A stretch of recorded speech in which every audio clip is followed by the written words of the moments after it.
বাবু, হে বাবু, কি হয়েছে তোর? ভাই আমাকে বিয়ে করছে না। মাহি, বাড়ি যাও মধু। তুই কাঁদছিস কেন মধু? ওই মেয়ের সাথে কেন বিয়ে দেবো? ওই মেয়ের থেকে ভালো মেয়ের সাথে তোর বিয়ে দেবো। মা, আমার বউ ফর্সা হবে, স্কুলে পড়বে। হ্যাঁ মধু, তোমার বউ স্কুলে পড়বে, ফর্সা হবে, একদম নায়িকার মতো দেখতে হবে। আব্বা, তোমরা আজ মিললে আমাকে শ্বশুর বাড়ি নিয়ে আসবা, তাহলে প্যান্ডেল কই?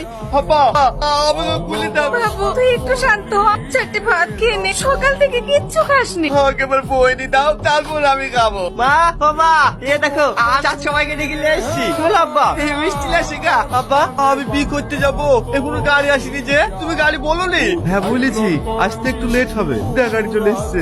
এই গাড়ি চলে এসছে। এই, তোরা সবাই গাড়িতে ওঠো। আমার বিদ্যুৎ ওগো, তুমি তাড়াতাড়ি একবার ডাক্তার বাবুকে ফোন করো। টনি, এই দেখো আমি তোমার বিয়ে দেওয়ার জন্য একটা মেয়ে নিয়ে এসেছি। আমাকে বিকার মা। টনি, চুপ করো। তোমার এই মুখে আমার ছেলের নাম নিবা না। তুমি কেন এখানে এসেছো? আমার ছেলের জীবনটা নষ্ট করে দিয়ে এখন মজা দেখতে এসেছো? এসব আপনি কি বলছেন? দেখো সালমা, আমাকে কিছু গোপন করার চেষ্টা করবে। সত্যি সত্যি বলো, টনির সঙ্গে তোমার কি সম্পর্ক ছিল? আজ থেকে 6 বছর আগে। আন্টি হা করো, ও ওষুধটা খাইয়ে দিই। জানিস মা, তোকে নিয়ে আমার ভীষণ ভয় হয়। কেন? আমি জানি তোরা দুজন দুজনকে খুব ভালোবাসিস, একে অপরকে ছেড়ে থাকতেও পারবি না। কিন্তু তোর আব্বা, উনি কি তোদের এই সম্পর্কটা মেনে নেবে? আমি যা বলবো আমার আব্বা তাই শুনবে। আমি আজই আব্বার সাথে কথা বলবো। আব্বা, টনি খুব ভালো ছেলে, এটা জানো। ওর সাথে আমার 5 বছরের সম্পর্ক। আর এটাও জানি ছেলেটা বেকার, সারাদিন ড্যাং ড্যাং করে ঘুরে বেড়ায়, 1 টাকা ইনকাম করে না। এরকম একটা ছেলের সাথে আমি কিভাবে তোর বিয়ে দেবো? আর তাছাড়াও আমি আমার বন্ধুকে কথা দিয়েছি ওর ছেলের সাথেই তোর বিয়ে হবে। ছেলেটা এখন লন্ডনে পড়াশোনা করছে। আর তাছাড়া তুইও একজন মেডিকেল স্টুডেন্ট হয়ে এইরকম একটা বেকার ছেলেকে কিভাবে বিয়ে করতে পারিস? ওদের অবস্থা ভালো, ওদের জমি জায়গা আছে, ওর আব্বা ভালো ব্যবসা করে। ওদের কথা নয় বাদই দিলাম, তো আমার তো একটা স্বপ্ন আছে। দেখো আব্বা, বিয়ের পরেও ডাক্তারি পড়া যায়। আমি তোমাকে কথা দিলাম, আমি তোমার স্বপ্ন পূরণ করব। কিন্তু প্লিজ আব্বা, তুমি আমার অমত করো না। আচ্ছা ঠিক আছে, ওই টনির সাথেই তোর বিয়ে দেবো। কে আপনি? আপনাকে তো ঠিক চিনতে পারলাম না। তুমি আমাকে চিনবে না বোন। তুমি যে ছেলেটাকে বিয়ে করতে চাইছো, সেই ছেলেটা ভালো না। ওর সাথে আমার অনেক দিনের সম্পর্ক। এসব তুমি কি বলছো? আজ আমি মা হতে চলেছি, তাই ও আমাকে অস্বীকার করছে। আমি আপনার কথা বিশ্বাস করি। টনিকে আমি খুব ভালো করি, ও এরকম কাজ কখনো করতে পারে। এই দেখো মেডিকেল রিপোর্ট। টনি এত বাজে ছেলে।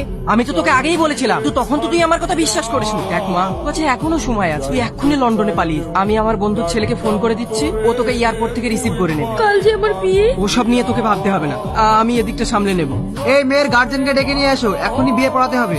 এ বিয়ে হবে না। বলছেন আপনি বিয়ে হবে না মানে? ভাই, আমার মেয়ে সে সকালবেলা পালিয়ে গেছে। আমি অনেক চেষ্টা করেছি ওকে খোঁজার, কিন্তু পাইনি। যে কার সাথে কোথায় গেল। ও আমার জন্য পাগল হয়ে গেছে, কিন্তু ও যতই পাগল হোক, আমি ওকে ক্ষমা করতে পারি। যে মেয়েটার জন্য তুমি টনিকে ছেড়ে চলে গিয়েছিলে, এই মেয়েটার বাড়ি চেনো? চিনবো না কেন? আমাদের পাশের গ্রামেই তো বাড়ি। ওই মেয়েটার বাড়ি গেলে একবার ভালো হতো না?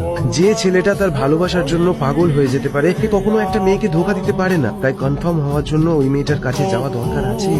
ঠিক আছে বোন, তুমি আমাকে ক্ষমা করে দাও। বিশ্বাস করো, আমি তোমাকে সত্যি কথা বলার জন্য অনেক খুঁজেছি, কিন্তু তোমাকে আমি কোথাও খুঁজে পাইনি। আমি খুব গরিব মানুষ, আমার আব্বার চিকিৎসার জন্য অনেক টাকার দরকার। তোমার বাবার কথা নামে আমি মিথ্যা অপবাদ দিয়েছি, আসলে টনির দোষ ছিল। এটা তুমি কি করেছো? একটা মানুষকে বাঁচাতে গিয়ে আর একটা মানুষকে তুমি মৃত্যুর মুখে ঠেলে দিলে। এবার তো বুঝতে পেরেছো টনির কোনো দোষ ছিল না। টনি আমার জন্য পাগল হয়েছে, আর আমি ওকে সুস্থ করে তুলবো। ভেরি গুড, আমিও এটাই চাই। টনি, তোমার সঙ্গে তোমার বউ দেখা করতে এসেছে, দেখো। সুন্দর বউ, তুমি আমার বউ? হ্যাঁ, আমি তোমারই বউ। আব্বা, আব্বা, আমার কত সুন্দর দেখছে। হ্যাঁ, খুব সুন্দর। তুমি কাঁদছি কেন? ঠিক আছে, আমি কাটবো না, কিন্তু তোমাকে টাইম মতো ওষুধ খেতে হবে। আমি যা বলবো তাই শুনতে হবে। রাজি? ঠিক আছে, আমি তোমার সব কথা শুনবো। আমার ছেলে আগের থেকে অনেক ভালো আছে। আর কোনো চিন্তা করবেন না আন্টি, টনি 50% সুস্থ হয়ে গেছে। তোমাদের যে কি বলে ধন্যবাদ দেব। সালমা, তুমি 1 সপ্তাহ হসপিটালে যাও। কিন্তু টনি কি আমাকে ছাড়বে? হ্যাঁ হ্যাঁ হ্যাঁ হ্যাঁ, যাও যাও। এই তো টনির কত বুদ্ধি হয়ে গেছে। টনি, আমি যাবো আর এক্ষুনি চলে আসবি, কিন্তু আন্টিকে একদম বিরক্ত করবে না।